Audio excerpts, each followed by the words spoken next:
परिचय तिलक।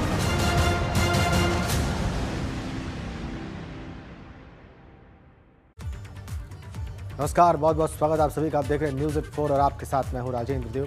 मुख्यमंत्री योगी आदित्यनाथ इन दिनों चुनावी कार्यक्रमों में बहुत व्यस्त है, लेकिन जब भी समय मिलता है सीएम बच्चों से मिलने का कोई मौका नहीं छोड़ते।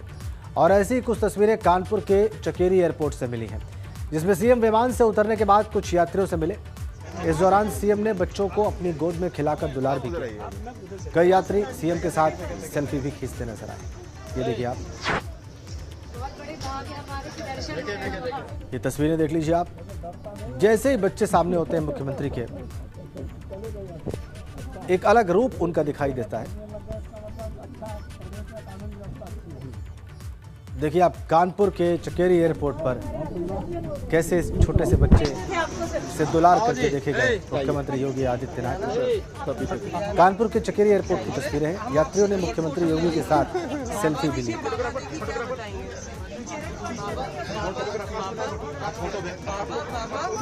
मम्मा आपने फोटो देखो।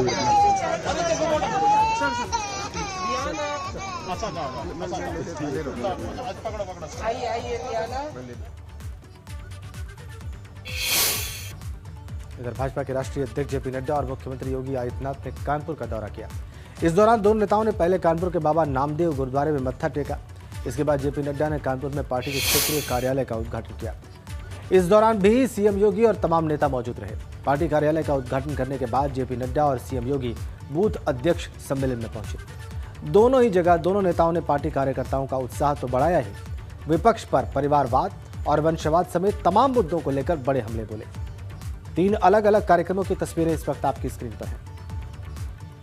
सीएम योगी भी मौजूद रहे। क्षेत्रीय कार्यालय में कैसे उद्घाटन का कार्यक्रम हुआ वो आप देख लीजिए। और सीएम योगी भी बूथ अध्यक्षों के सम्मेलन के दौरान वहां पर उपस्थित रहे, उन्होंने संबोधित भी किया। और भाजपा के राष्ट्रीय अध्यक्ष जेपी नड्डा ने कानपुर में पार्टी के क्षेत्रीय कार्यालय का उद्घाटन करने के साथ साथ बूथ अध्यक्ष सम्मेलन में भी हिस्सा लिया। इस दौरान पार्टी कार्यकर्ताओं को संबोधित करते हुए उन्होंने विपक्ष पर जमकर हमला बोला। बाकी सभी पार्टियों में आरती गाओ, बाकी सभी पार्टियों में आरती गाओ, एक ही परिवार की आरती, वही घंटी बजाओ और कुछ नहीं, कोई विचारधारा नहीं। हम राष्ट्रवाद से प्रेरित हैं, वो परिवारवाद से प्रेरित। हम राष्ट्रवाद से प्रेरित हैं, वो वंशवाद से प्रेरित। हमारा सबका साथ, सबका विकास, सबका विश्वास। उनका खुद का विकास, अपने परिवार का विकास, अपने भाई ताऊ चाचे का विकास। अब तो चाचे का भी विकास छूट गया है, अब तो सिर्फ अपना विकास। मित्रों, हम राष्ट्रवाद में विश्वास करते हैं, वो परिवारवाद में विश्वास करते हैं। हम सबका साथ में विकास विश्वास करते हैं, वो वोट बैंक पर विश्वास करते हैं। मेरी जाति, मेरा वर्ग, इससे बाहर नहीं, किसी को जोड़ो। हम राष्ट्रवाद पटेल गांधी को याद करते हैं और उनको आज भी दिन याद आता है। बीच में कालखंड आया था कोरोना का। कोरोना के कार्यकाल में सारी पार्टियां लुप्त हो गई, किसी के दर्शन नहीं, सब घर में छुप गए, आइसोलेशन में चले गए, हाइबरनेशन में चले गए, क्वारंटाइन हो गए। अगर कोरोना के समय करोड़ों कार्यकर्ताओं ने सेवा ही समर्थन के नाम पर जान की चिंता बगैर किए लोगों की सेवा की, तो ये हमारा बूथ अध्यक्ष और भारतीय जनता पार्टी का कार्यकर्ता है। और वहीं भाजपा के राष्ट्रीय अध्यक्ष जेपी नड्डा ने कानपुर में पार्टी कार्यकर्ताओं के बीच जाकर उनका हौसला बढ़ाया। उन्होंने कहा कि भाजपा ही ऐसी पार्टी है जहां पर कार्यकर्ता बड़े से बड़े पदों पर जा सकता है। आप उनसे पूछिए जो आज से 10 साल पहले, 15 साल पहले, 20 साल पहले पार्टी के कार्यकर्ता बन करके किसी किराए के मकान पर रह करके विचारधारा को आगे बढ़ा रहे थे, उनकी समस्या को भी आप जानें। वह आज इस कार्यालय के नींव के पत्थर। आज आपके लिए यहाँ कॉन्फ्रेंस हॉल है, बड़े बड़े कार्यालय के दफ्तर हैं, अच्छे टेबल है, अच्छी कुर्सी है, ई लाइब्रेरी है,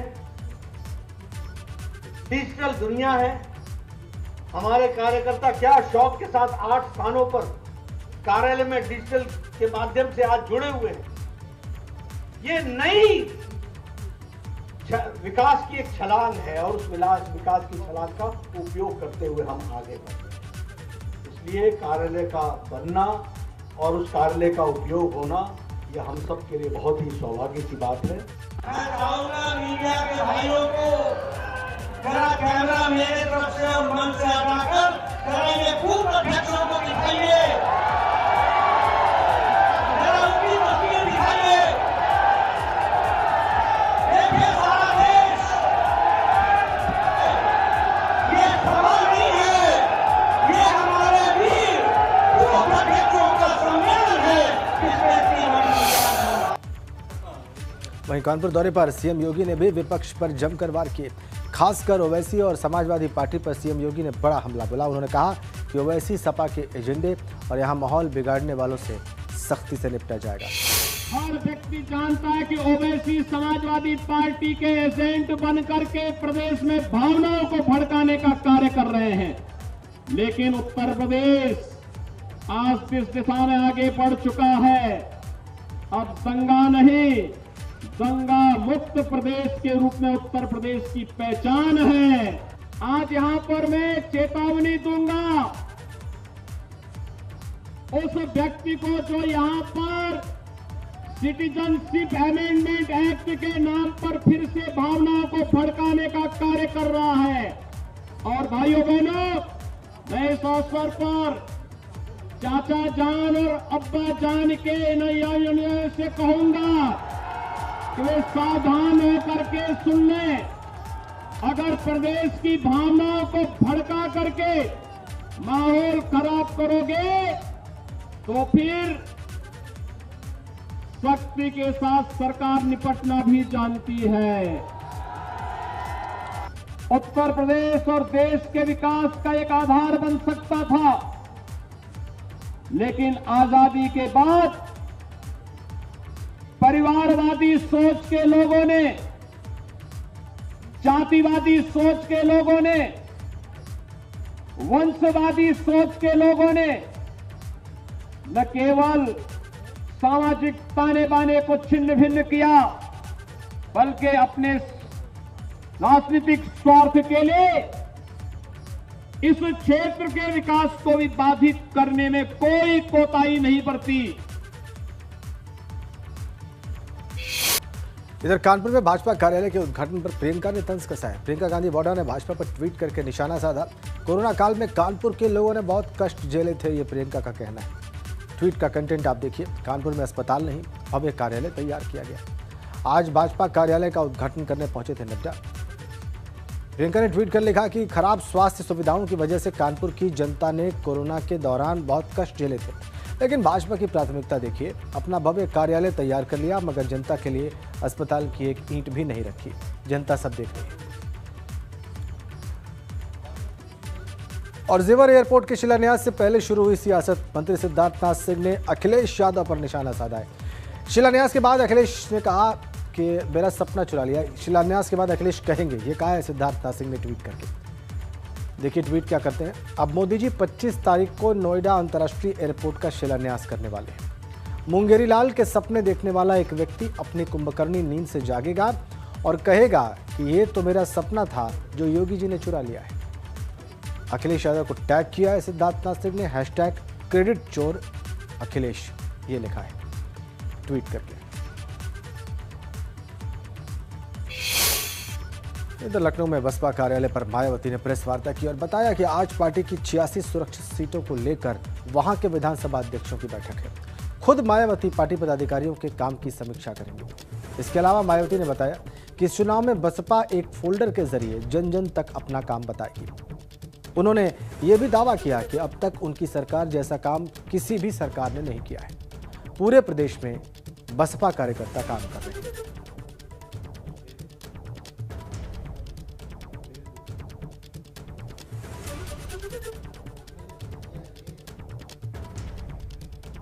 हमारी पार्टी किसी भी चुनाव में दूसरी पार्टियों की तरह अपना कोई भी चुनावी घोषणा पत्र आदि जारी नहीं करती है और इसके बिना ही यूपी में 4 बार बीएसपी के नेतृत्व में बनी सरकार ने प्रदेश के विकास व आम जनहित में असंख्य ऐतिहासिक व महत्वपूर्ण कार्य किए हैं, जिन्हें इस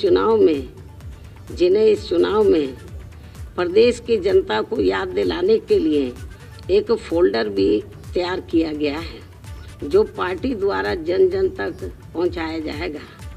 क्योंकि जब सपा इधर पावर में थी, अब बीजेपी है, तो मेरे ही कार्यों को वो इधर उधर उसके शेप बदल के उसको वो अपने कार्य दर्शाते रहे हैं। जबकि जो मैंने कार्य किए हैं तो मेरे ख्याल आज तक आज़ादी के बाद लंबे अरसे तक इधर कांग्रेस पार्टी पावर में रही, उसने भी नहीं किए, अन्य किसी पार्टी ने भी इतने कार्य नहीं किए हैं इतने कम समय में। देखो, मैंने 2-3 दिन लगातार इसको लेके ट्वीट किए हैं। तो 3 कृषि कानून तो सेंट्रल गवर्नमेंट ने वापस ले लिए, लेकिन इनकी और भी कुछ जायज़ मांगे हैं। तो केंद्र की सरकार को, जो किसान संगठन हैं, तो उनके साथ बैठकर उनकी समस्याओं का समाधान करना चाहिए, ताकि किसान लोग तो खुशी खुशी से फिर अपने घरों में वापस जाकर तो अपने काम में लग जाएं। केंद्र सरकार से मेरी अपील है, अब इस मामले को ज़्यादा लटकाना नहीं चाहिए। जो भी उनकी जायज़ मांगे उनको एक एक करके उसको दूर करना चाहिए। इधर समाजवादी पार्टी के संस्थापक और यूपी के पूर्व मुख्यमंत्री मुलायम सिंह ने सभी दलों से आह्वान किया कि सभी लोग भ्रष्टाचार, बेरोजगारी और महंगाई के सवाल पर भी एकजुट होकर आगे आए। मुलायम सिंह ने कहा कि आज देश के सवाल पर सब एक है, समस्या कोई भी हो, सबको एक साथ आना होगा।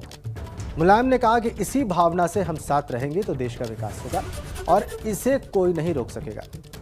मुलायम सिंह यादव लखनऊ के इंदिरा गांधी प्रतिष्ठान में सपा महासचिव प्रोफेसर रामगोपाल यादव के 75 वर्ष पूरे होने पर प्रकाशित राजनीति के उस पार किताब के लोकार्पण समारोह में संबोधित करने पहुंचे थे। आज देश का सवाल है तो सब एक हैं, उनके साथ साथ जो समस्या है, चाहे बेरोजगारी की हो, चाहे महंगाई की हो, चाहे भ्रष्टाचार की हो, इस सवाल को लेके आज हमारा देश एक साथ है। मैंने देख लिया लोकसभा में जब बहस हुई है तो एक हो गए सबके सब, पूरे तरीक एक सोचता समय करते हुए, और आज मैंने यही सोचा क्या बोले, बोल तो चुके ही है, लेकिन मुझे खुशी हुई कि ये पूरे के पूरे एक साथ हैं। इसी भावना के साथ आप रहेंगे तो हमारे देश का विकास होगा, कोई रोक नहीं सकता है। और एक बड़ी अपडेट मिल रही है, मुख्तार अंसारी से उसके भाई सिबगतुल्लाह ने मुलाकात की है। बांदा जेल में कैद मुख्तार से सिबगतुल्लाह ने मुलाकात की है। हाल ही में समाजवादी पार्टी में शामिल हुए हैं सिबगतुल्लाह। कुछ दिन पहले हुए ओपी राजभर और मुख्तार की मुलाकात पर बयान दिया है। राजभर भी इसी गठबंधन में है, हम सब एक हैं, ये बयान दिया है सिबगतुल्लाह अंसारी। बांदा जेल में कैद मुख्तार अंसारी से मुलाकात की है सिबगतुल्लाह।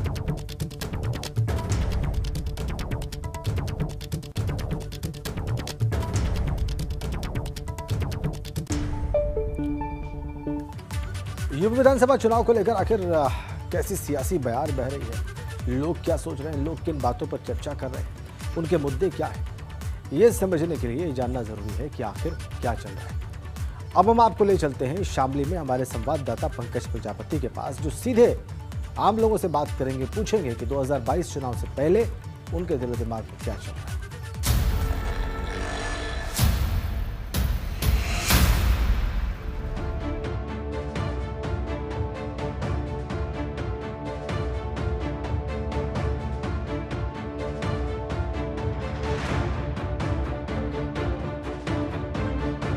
इस वक्त 2022 के चुनाव में क्या चल रहा है, उसको लेकर के चाय की चुस्कियों के साथ में चर्चा होती है और चाय की चुस्कियों के साथ में ख़त्म हो जाती हैं। इस वक्त हम यहाँ शामली के मील रोड पर तैनात है, जहाँ पर क्या नाम जी, जिस प्रकार के यहाँ पर लोग चाय पीने के लिए आते हैं और लोग चाय की चुस्कियों के साथ बात करते हैं। क्या नाम है आपका? अंकुर भारद्वाज। अच्छा अंकुर जी, क्या चल रहा है 2022 के चुनाव को लेकर के? बीजेपी फूल योगी जी आएंगे 100 के 100%। बताओ कि क्या मुद्दे रहेंगे 2022 को लेकर, क्या चल रहा है इस वक्त? वह किसान आंदोलन चल रहा है, साल भर हो गए। अरे साल भर से हम बॉर्डर पर बैठे हैं, कोई हमारी सुनने वाला नहीं है। 700 से ज़्यादा हमारे किसान शहीद हो चुके हैं, लेकिन उनके बारे में भी कोई कुछ नहीं बोल रहा है। अब ये कानून वापस लेने की बात तो कर रहे हैं, लेकिन MSP पे कानून कौन बनाएगा? जो और भी यहाँ पर हमारे साथ क्या नाम है दाऊद जी आपका? चाय नहीं पी रहे क्या? तो क्या बात हुई 2022 को लेकर क्या चल रहा है आपका? RLD को वोट देंगे। RLD को क्यों? वही है मेरी सरकार और के जोर से भी एक सुनना है मेरी वोट थी, भाजपा ने आज लोग सुनी नहीं किसी। हाँ बता, किसान की सुनी हो, मजदूर की सुनी हो, किसी की सुनते। तो सुनने वाली कौन सी सरकार है? महंगाई देख लो, टाइम पे गेहूँ बोगे उसमें मैं खाद नहीं मिलता, कोई वो करे हैं, DAP नहीं मिल रही। बता बोलो गेहूँ कहीं था, वो गेहूँ कहाँ से बोगे बिना डाई गेहूँ? तो समस्याएं हैं, सब समस्या कोई समाधान। आपका क्या नाम है? इफ्तिकार। क्या चल रहा है 2022 को लेकर? भाई यही चल रहा है, जो है सब भाई कह रहे हैं भाई। नहीं, जैसे आपके मन में भी तो होगी, मेरे मन में भी आई है, अगर इसके खिलाफ वोट देंगे, जो उनसे इस नाराज होगी उसका वोट देंगे, गठबंधन का वोट देंगे। हम नाराज हैं इस तक सरकार, इस सरकार से। क्यों? ये थोड़ी बताई इन भाइयों ने बात, यही मेरे मन में है। मैं भी किसान हूँ, ये भी किसान है, सब किसान एक हैं। तो आपका क्या नाम है? हसन। अच्छा हसन जी, क्या चल रहा है? जैसे सुबह ही आप आते हैं यहाँ पर, चाय पीते हैं, सामने मिल है, किसान हैं, सब आम जनता है, तो क्या मुद्दे रहेंगे इस बार चुनाव? भाई साहब पहले तो कीड़ा खागा एक, अब जो है क्या नाम रेट में खारी चीनी मिल हमें क्या मिल रहा, हमें 350 रुपये। जो रेट इन्होंने क्या नाम 4 साल पहले घोषणा करी थी कि 450 रुपये रेट देंगे, वो अब 350 रुपये दे रहे हैं। तो और भी हमारे साथ यहाँ पर जनता है जिनसे बात करेंगे। क्या नाम है आपका? भाई प्रेमपाल बैसवाल। अच्छा प्रेमपाल जी, क्या मुद्दे रहेंगे, क्या चल रहा है 2022? भाई मूल मुद्दा रहेगा महंगाई का। महंगाई पर जनता पे इतनी मार पड़ेगी, इसकी संभल नहीं जा रहा है इस पर।